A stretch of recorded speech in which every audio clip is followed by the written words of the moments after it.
पण आता जर शेतकऱ्यांचं दिवाळच निघालं असेल तर पुढची शेतकऱ्यांची दिवाळी ही दुर्दैवानं काळी दिवाळी असेल. आम्ही शेतकऱ्याची पोरं असत ना साहेब, ती दुसऱ्या श्रीमंताच्या मुलाला मिळालं एवढी अपेक्षा करत नाही, पण आमच्या ज्या गरजा आहेत, मूलभूत गरजा, त्या तरी भागाव्यात ही अपेक्षा आहे. मी त्या परिस्थितीने आलेला माणूस आहे. माझ्या मराठवाड्यातल्या अनेक लेकरांच्या बापाने शेतकऱ्यांनी कर्ज साधता आलं नाही म्हणत, तो आपली काहीतरी धोरणं चुकत असणार आहे. सगळ्यांनी विचार केला. संकट भयंकर आहे आणि या संकटामध्ये सध्या तरी फक्त आणि फक्त आपण त्यांना मदत करूया. नमस्कार, मी तुषार शेटे. महाराष्ट्र टाइम्स ऑनलाईनच्या या विशेष मुलाखतीमध्ये आपलं स्वागत. एकीकडे ओल्या दुष्काळाच्या जलप्रलयामध्ये महाराष्ट्र, मराठवाडा वाहून गेलेला आहे, तर दुसरीकडे याच महाराष्ट्रामध्ये, मराठवाड्यामध्ये आणि महाराष्ट्रातल्या काही जिल्ह्यांमध्ये आरक्षणाचं आंदोलन हे पेटू लागलेलं आहे. आता हे यासाठी म्हणतोय, यापूर्वीही अनेक आंदोलनं महाराष्ट्रानं बघितलेली आहेत, मात्र सध्या राज्यामध्ये ओबीसी विरुद्ध मराठा हा वाद जास्तच पेटू लागलेला आहे. एकमेकांवरती हल्ले करण्यापर्यंत, गाडी जाळण्यापर्यंत दोन समाजांची मदत जाऊ लागलेली आहे. अशा स्थितीमध्ये महाराष्ट्र शांत ठेवणं हे तुमच्या माझ्यासह सगळ्याच नागरिकांचं कर्तव्य आहे.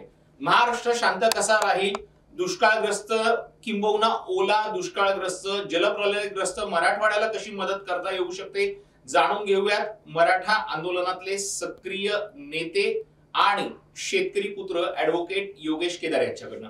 योगेशजी, जसं मी सुरुवातीला म्हणालो की आता मराठवाड्याला सहानुभूतीची नाही तर मदतीची गरज आहे, कारण की जेव्हा जेव्हा महाराष्ट्रावरती संकट आलं होतं तेव्हा मराठवाडा उभा राहिला होता आणि आता मराठवाड्यावरती संकट आलेलं आहे.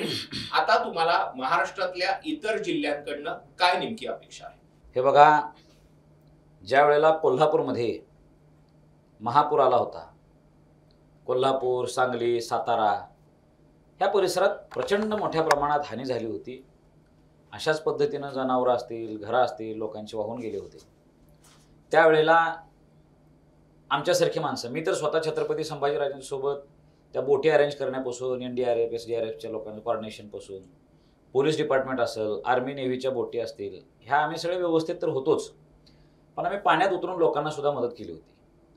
त्याहीपेक्षा पुढे जाऊन कोल्हापूर, सांगली, साताऱ्यातल्या भागांमध्ये महापुरात उतरून काम करणारे जर काही जास्तीत जास्त स्वयंसेवक कुठले असतील तर ते मराठवाड्यातून आलेले पोरं होते.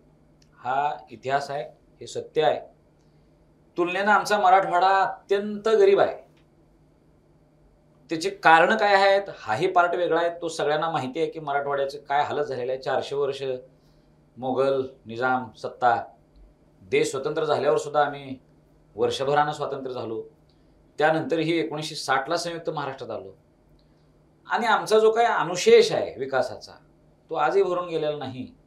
पाण्याचा एकतर कायम कोरडा दुष्काळ असतो नेहमी, आणि आता ओला दुष्काळ पडला. तेच म्हणायचं होतं, तेच इतकं काय बदललंय, भौगोलिक स्थिती, परिस्थिती इतकी कशी बदलली, म्हणजे जो मराठवाडा ओल्या दुष्काळासाठी कुप्रसिद्ध होता, त्याच मराठवाड्यामध्ये आता ओला दुष्काळ पडू लागलेला आहे. मी फक्त एक कंटिन्यू करतो आणि त्याही कारणाने माणसं आपण करूया. त्यावेळेला आमच्या गरीब असलेल्या मराठवाड्यानं, घरातल्या आमच्या माता मावल्यांनी जमेल तेवढं अन्नधान्य काढलं. पोरांनी गाव जाऊन पोतं घेऊन, हे घेऊन वस्तू घ्यायला, गोळा करायला चालू केल्या. स्वतः कॉन्ट्रीब्युशन करून, गाड्यांच्या भाड्या करून, भाड्यांच्या गाड्या करून आमची पोरं तिथं महापुरात उतरली होती. जेवढं जमल तेवढं आमच्या गरीब असलेल्या मराठवाड्यानं त्यावेळेस मदत केली होती. माझं आव्हान आहे सगळ्या पश्चिम महाराष्ट्रातल्या समृद्ध परिसरातल्या लोकांना की आज तुमच्या सहानुभूतीची माझ्या मराठवाड्याला गरज आहे. आम्ही त्यावेळेस मदत केली म्हणजे आम्ही उपकार केलेला नव्हता, ह्याची जाणीव आम्हाला. माणुसकी धर्म म्हणून आम्ही सगळं उभा होतो. शासन, सरकार त्यांच्या पद्धतीनं जे करायचं आहे ते करेलही. टीका टिप्पणी करण्याचा हा काळ नाही. अनेक सगळ्या पक्षाचे राजकारणी पण तिथे उतरलेले आहेत, पण सत्तेला मर्यादा आहेत. पण समाजाची सत्ता ह्या अशा वेळेला फार मोठी असते आणि आपल्या महाराष्ट्राची संस्कृती, आपण एकमेकाच्या अडचणीत, अडीअडचणीत धावून जातो. तुम्ही सगळ्यांनीही आज तिथल्या शेतकऱ्यांना मदत करावी ही माझी विनंती आहे. सरकारनं तर सगळ्या लोकांना सहानुभूतीपूर्वक बघावंच. काही मंत्री तिथं जाऊन कशा पद्धतीनं बोलायला लागलेले आहेत हे मनाला दुःख देते. वेदना द्यायला लागल्या शेतकऱ्यांच्या दुःखावर तुम्ही फुंकर घालायच्या ऐवजी तुम्ही मीठ चोळायला लागला असं व्हायले. पण आज ती सत्तेच्या विरोधात बोलण्यापेक्षा सगळ्यांनी मिळून काम करण्याची गरज आहे. तुम्ही सगळ्यांनी जमल तशी मदत आज मराठवाड्यातल्या शेतकऱ्यांना शेतकरी पुत्रांना पोहोचवण्याची आवश्यकता आहे. आणि आपण म्हणालो की बाबा काय कारण मीमांसा आहे आपण किंवा आमचा कोरडा दुष्काळी पट्टा असलेला हा भाग आहे आणि आता पाऊस व्हायला लागलाय. त्याला अनेक कारणांची चर्चा सुरू आहे. आपल्याला हवामान जे काही बदलाचे विषय सुरू आहेत तोही एक पार्ट आहे. दुसरी गोष्ट विकास करत असताना दूरगामी परिणामांची विचार न करता विकास केले गेलेले आहेत. जिथं वाटेल तिथं नाला बिल्डिंग केली, जिथं वाटेल तिथं रोड घातला, पैसे वाचवण्यासाठी ज्या पुलांचे अंतर आहेत पुलं घालत असताना नळ्या केल्या, त्याला पाण्याला जाण्यासाठी वाट नॅचरली असायला पाहिजे ते करायला पाहिजे होतं. अशा अनेक गोष्टी आहेत ज्याचा सामोपचार विचार न करता जो काही आडमधडम केलेला विकास आहे तोही ह्या गोष्टीला कारणीभूत. अगदी खरं. म्हणजे विचार न करता केलेला विकास हा मराठवाड्याच्या ओल्या दुष्काळाला कारणीभूत ठरलाय. नैसर्गिक कारणं जितकी आहेत तितकीच मानवनिर्मित कारणं सुद्धा आहेत.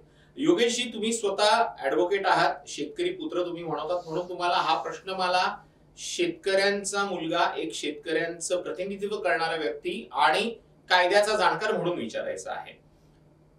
सरकारनं आता शेतकऱ्यांना साधारण 1400 कोटींची म्हणजे मदतीची अपेक्षा केलेली होती. 750 कोटींची मदत दिली गेलेली आहे. जवळपास 5,500 पेक्षा अधिकची गावं ही दुष्काळाच्या छायेत आहेत, प्रभावित झालेली आहेत. त्यामुळे पर हेड शेतकऱ्याला किती मिळतील हा प्रश्नच आहे.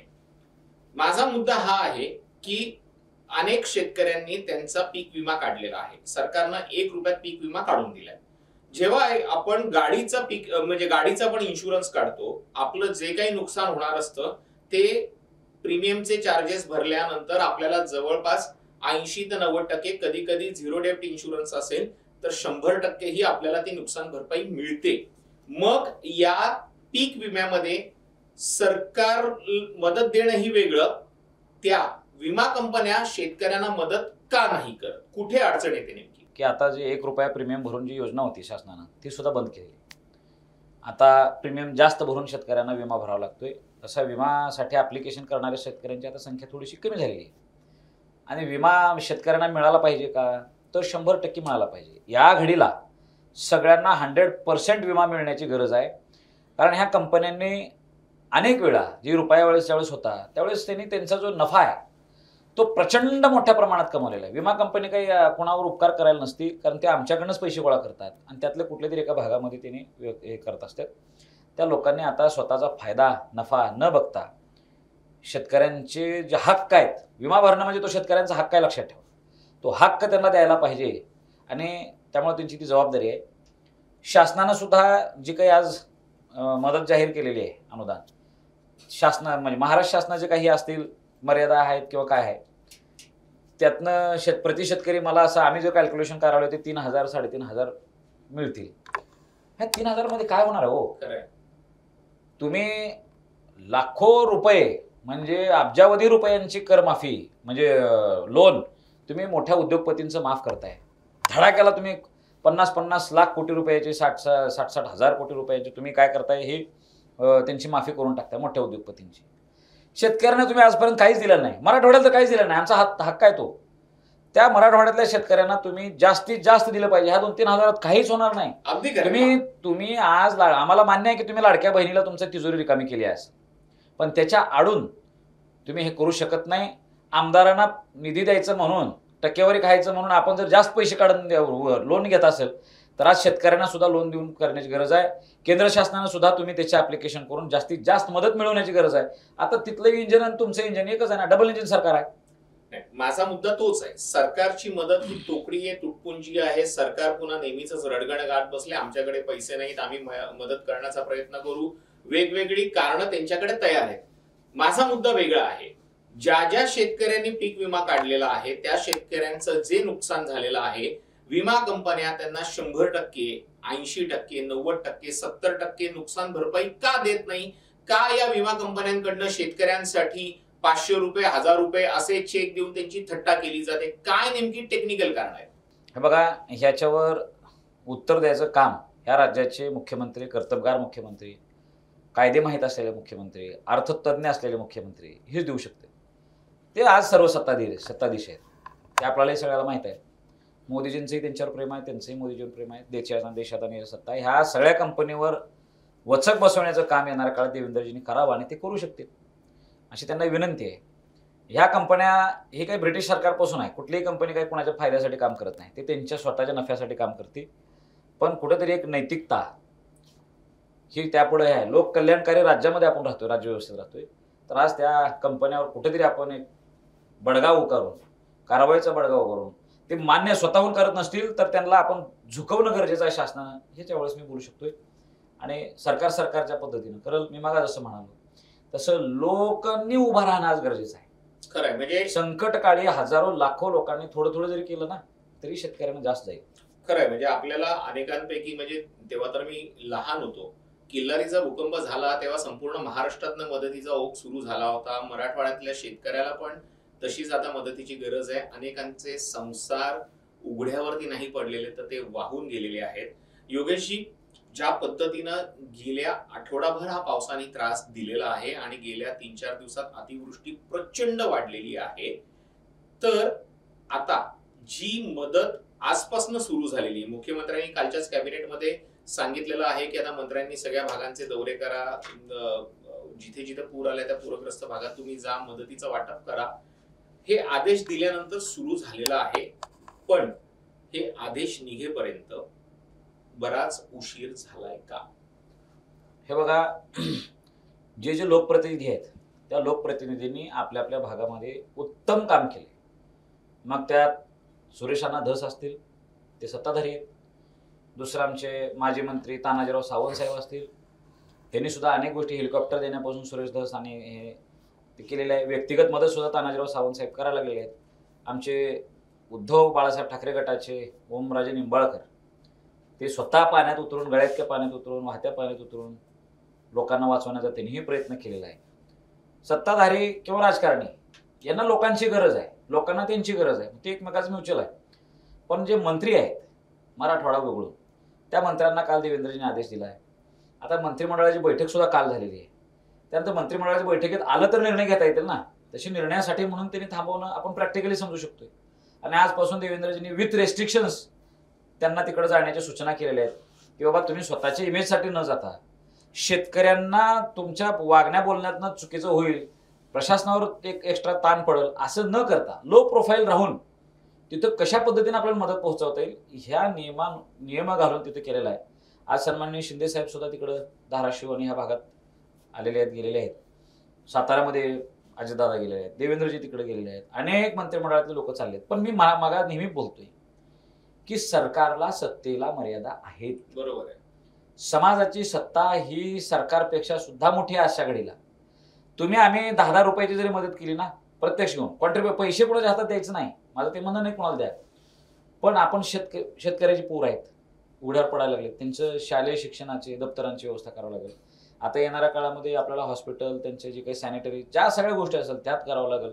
वाहून गेलेल्या शेतकऱ्यांची माती शेतात कशी आपल्याला आणता येईल, त्यात सरकारचे नियम आहेत, त्या सरकार नियमानुसार करेल अजून.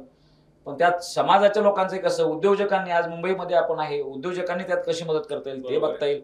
जनावरं वाहून गेलेले आहेत, त्यासाठी केंद्र सरकार, राज्य सरकार कशा पद्धतीने अनुदान देऊन हे परत आणता येईल का बघेल. कारण हे लोकांचे जनावर जाऊन तुम्हाला दूध कुठून मिळणार आहे, मुंबई पुण्याच्या लोकांना हे कुठून येणार, हे सगळे शेतकरी करायला. बरं, शेतकऱ्यांचं एखादं वर्ष एखादं पीक जर वाहून गेलं तर 2-3 वर्ष फटका बसतो. म्हणजे पीक नाही आलं तर, किडीनं खाल्ली किंवा काहीतरी कारण झालं, बी खराब निघालं, असं काहीतरी आसमानी संकट होय. आज जमीनच वाहून गेली तर हे किती नुकसान आहे. आणि पुन्हा म्हणजे आता तर एक सण चालूच आहे, पुढच्या 15 दिवसांवरती दिवाळी आली, पण आता जर शेतकऱ्यांचं दिवाळच निघालं असेल तर पुढची शेतकऱ्यांची दिवाळी ही दुर्दैवानं काळी दिवाळी असेल. नाही, नक्कीच आहे. आम्ही शेतकऱ्याची पोरं म्हणून ज्या लोकांच्या मुलांकडे अपेक्षा आहे, त्या मुलांच्या वडिलांकडनं अपेक्षा असेल ना की आम्हाला पण काहीतरी हक्कानं, कोण दुसऱ्याचं श्रीमंताचं पोरगं घेते ड्रेस, आम्हाला पण मिळावं. आम्ही शेतकऱ्याची पोरं असत ना साहेब, ती दुसऱ्या श्रीमंताच्या मुलाला मिळालं एवढी अपेक्षा करत नाहीत. पण आमच्या ज्या गरजा आहेत, मूलभूत गरजा, त्या तरी भागाव्यात ही अपेक्षा आहे. मी त्या परिस्थितीतून आलेला माणूस आहे. आणि आज जर काही आमच्या बापाच्या म्हणजे ज्याच्या मातीच्या जोरावर आम्ही जे करतोय ना, ती मातीच वाहून गेली तर आमचे बाप करणार काय आहेत? तुम्हाला खरं सांगू, माझ्या मराठवाड्यातल्या अनेक लेकरांच्या बापाने, शेतकऱ्यांनी फक्त कर्ज साधता आलं नाही म्हणून आत्महत्या केल्या. तो या महाराष्ट्रातले सगळ्यात जास्त आत्महत्या आहे मराठवाड्यातल्या आहेत, लक्षात घ्या. शेतकऱ्यांनी केल्या. आपली काहीतरी धोरणं चुकत असणार आहेत, सगळ्यांनी विचार करणं गरजेचं. एकीकडे आपली उद्योजकांची श्रीमंती वाढत चालली आहे, मोजक्या लोकांच्या हातात पैशांची सत्ता आहे, आणि जो सगळ्यांना सांभाळतोय त्या शेतकऱ्याच्या हालत आज बिघडलेली आहे. आणि निसर्ग सुद्धा आमची परीक्षा बघतोय, कोपतोय. अशा वेळेला लोकांनी म्हणजे सकारात्मकतेनं बघावं अशी माझी अपेक्षा आहे सर. आम्हाला तुमच्या सहानुभूती, तुमचे उपकार म्हणजे आम्ही विसरणारे नाही माणसं, पण तुम्ही द्यावं, आम्ही भीक मागणार नाही, पण माणूस म्हणून सहानुभूतीनं बघणं गरजेचं आहे. मी मगाही म्हणालो, आम्ही ज्या वेळेस संकट आलं ना साहेब, आम्ही पारतंत्र्यात शेकडो वर्ष झालेली माणसं, पण महाराष्ट्राला, देशाला आम्ही आपलं मानतो. मुंबईत महापूर आला ना, त्यावेळेस आमच्या भागातल्या लोकांनी फुकट गोष्टी पाठवून दिलेल्या साहेब. इथं मुंबईत आलं, कोल्हापूर महापुरात आम्ही सगळे उतरलो होतो मराठवाड्यात. आज तुम्ही बघा ना, आमच्या पिकाला भाव मिळत नाही तरी आम्ही लोकांना जपतो, सांभाळ करतो. आज लोकांनी विचार करण्याची गरज आहे. आज आपण मुंबईत बसलोय तरी आपल्या डोळ्यांमध्ये पाणी आहे. तिथे मुंबईपासून एवढ्या 400-500 किलोमीटर लांब अंतरावरती जो शेतकरी स्वतः या सगळ्या संकटातनं जातोय, त्याची अवस्था काय असेल?